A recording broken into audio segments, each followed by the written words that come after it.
folks, so as you can see it's dark. In the true tradition of chasing UXO, we like to start first thing in the morning before it gets too light.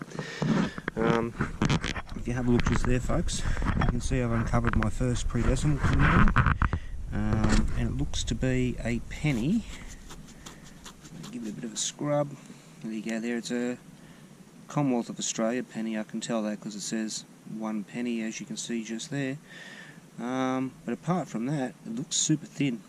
It might have been in circulation for a while. I've got no idea on date, and we'll have a look at that in the roundup, eh? Alrighty, let's crack on.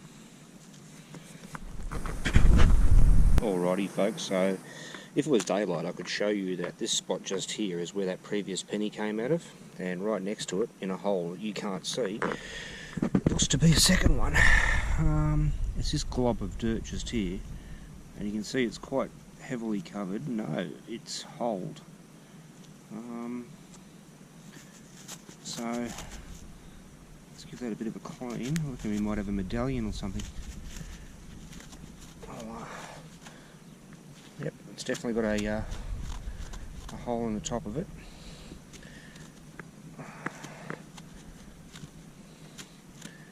Well, what I might do folks is I might leave that one wait.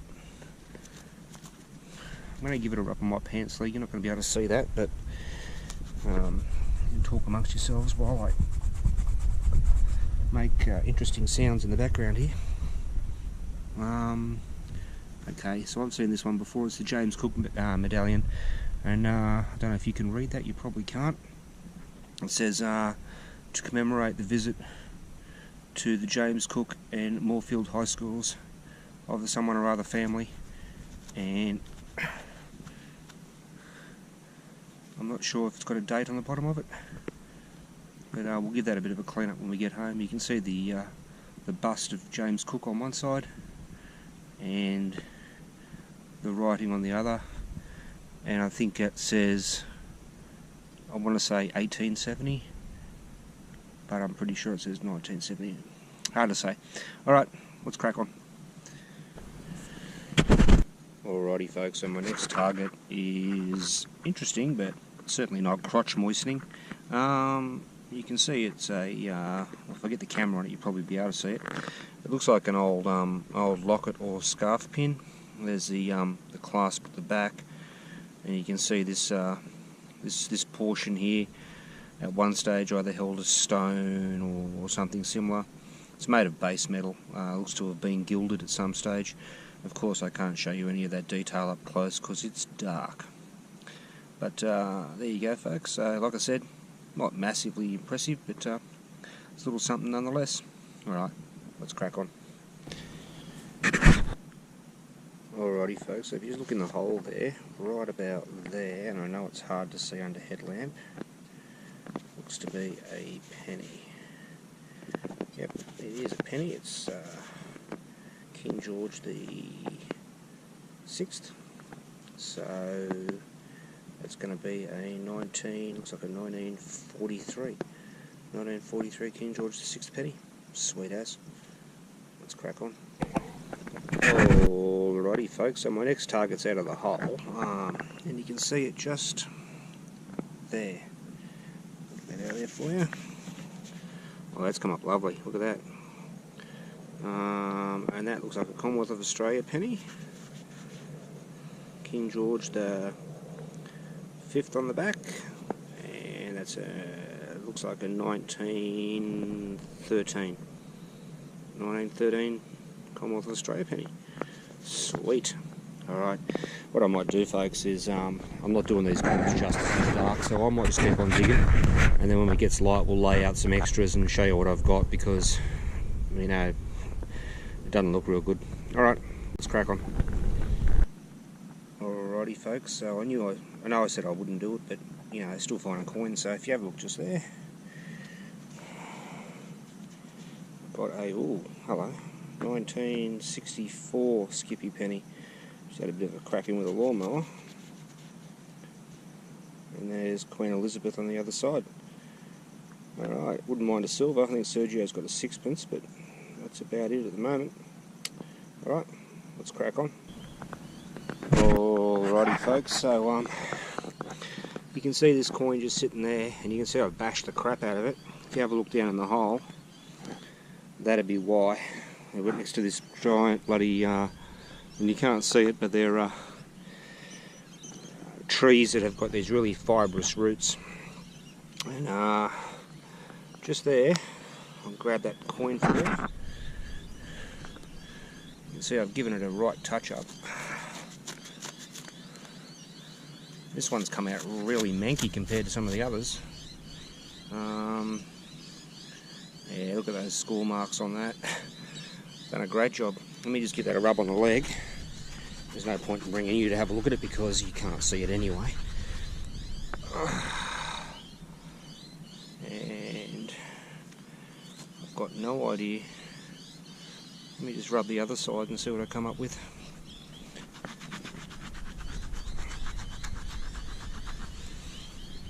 Oh yeah, there we go. It's a skippy. It looks to be a 1950s rue penny. Alrighty, let's crack on. Well, there we go there, folks. It's slowly starting to crack dawn. Sergio's that thing over there. And just down the hole, you can see I've got a glint of silver just here. So we get a bit, oh yeah, there we go. Got ourselves a shilling. The side, it's Queen Elizabeth, so that's likely to be a 1953 ram's head shilling. Sweet as. Alrighty, you can't see a thing there, so let's move on. Alrighty folks, it's kind of gone lightish now. And in this little plug here, I've just popped, it appears to be a halfpenny. Yep. Now the sprinklers have been on in this section, so the ground's a bit wet. Hang on a second, folks. I'll just give it a rub.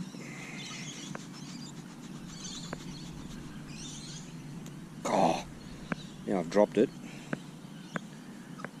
and it's a rue halfpenny. No.